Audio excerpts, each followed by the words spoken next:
Olá, boa noite. Boa noite.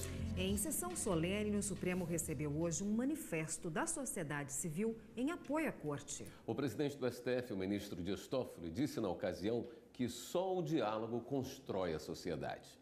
Repórter Carla Lucena, ao vivo, tem os detalhes da sessão. Oi, Carla. Boa noite.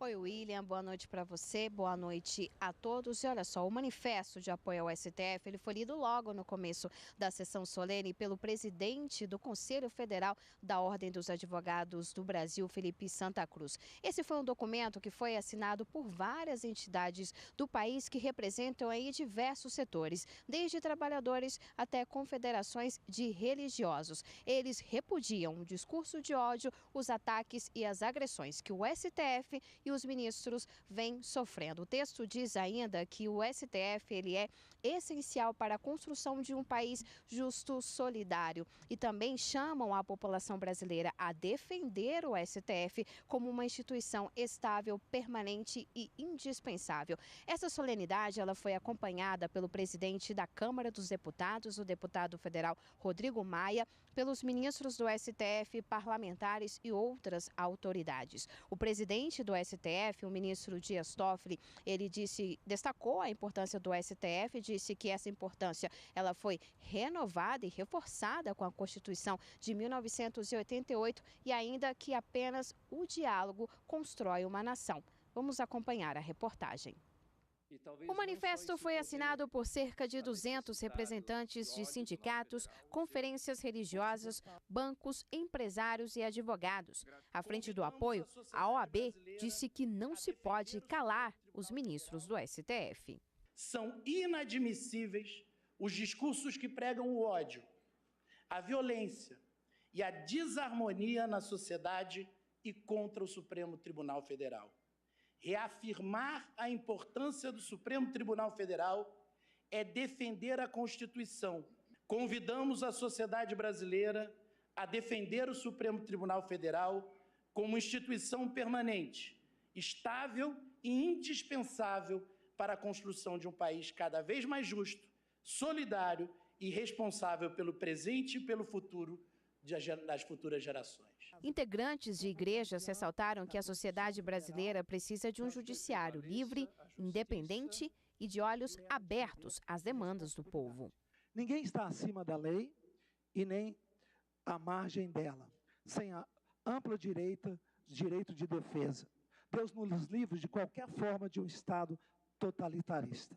Se nós começarmos a agredir as nossas instituições, se nós começarmos a agredir os nossos poderes, nós, como sociedade, corremos um risco enorme de nos desequilibrarmos e voltarmos ao passado ou, no futuro, não termos futuro. O presidente da Federação das Indústrias do Estado de São Paulo, a Fiesp, lembrou os gargalos atuais do país, como os altos índices de desempregos e a estagnação da economia. Se o Brasil precisa crescer, retomar o crescimento, gerar empregos, riquezas, ter, vamos dizer, autoestima na população, o papel do Supremo Tribunal Federal e do Poder Judiciário brasileiro é insubstituível. Em nome dos trabalhadores, falou o presidente da Força Sindical. O radicalismo antidemocrático, truculento e autoritário contra o STF busca tão somente desviar o foco dos reais problemas que nos afligem e que devem ser decididamente enfrentados. A retomada do desenvolvimento econômico e social, combate ao desemprego. O advogado-geral da União destacou a importância de promover a harmonia. O Supremo Tribunal Federal é o grande guardião da justiça. Daí a importância do Supremo Tribunal Federal.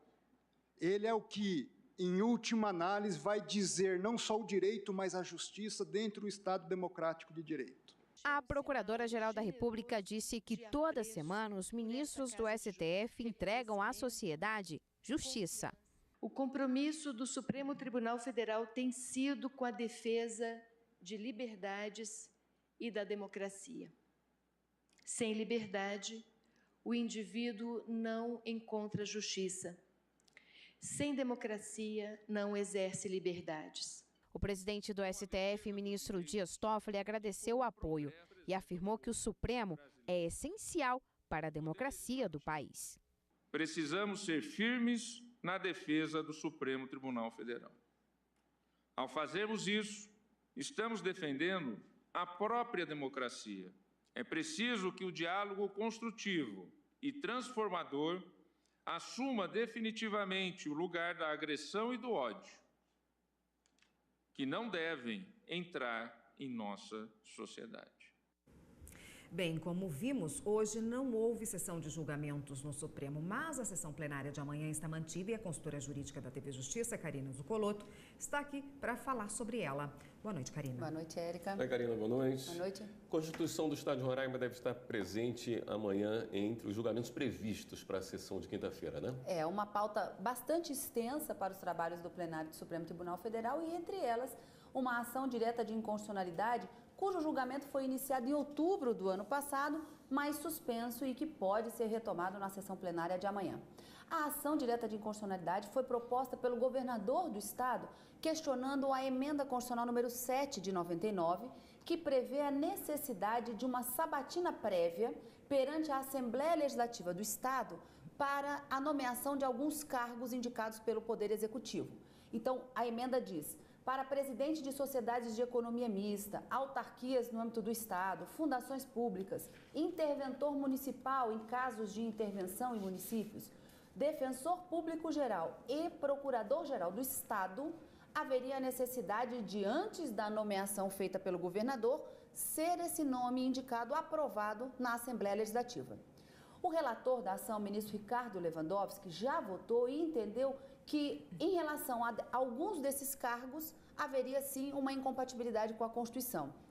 Então, para o ministro relator, a indicação do presidente de sociedades de economia mista e empresas públicas e também para o procurador-geral do Estado, haveria uma afronta à Constituição, principalmente nesse último caso de procurador-geral do Estado, em que haveria a violação do princípio da separação dos poderes, já que o procurador-geral do Estado é o advogado do Estado que atua dentro do gabinete do governador. Então, essa indicação não poderia estar à mercê de uma aprovação do Poder Legislativo. Naquela sessão, o ministro Alexandre de Moraes já proferiu seu voto também e acabou divergindo do ministro relator para entender que também os defensores públicos gerais dos estados e, no caso dos interventores municipais, não deve haver também a necessidade de aprovação prévia pelo Legislativo, pela Assembleia Legislativa. No caso do interventor, porque a própria Constituição estabelece que, tão logo determinada a intervenção, quais são os requisitos e os procedimentos a serem seguidos, e a sabatina não faz parte dessa necessidade. E no caso do defensor público geral, a legislação que regulamenta a defensoria prevê a sabatina no âmbito do Senado da República para o defensor público geral federal, a Defensoria Pública Federal, mas não prevê no âmbito dos estados. Então, para ele, haveria também uma inconstitucionalidade nesse caso. Como o julgamento foi suspenso, deve ser retomado, pode vir a ser retomado o julgamento dessa ação direta de inconstitucionalidade na sessão plenária de amanhã. E você também estará aqui, né? Com certeza. Para contar os detalhes, se esse processo entrou ou não. Exatamente. Obrigada, Karina. Eu que agradeço. Até amanhã.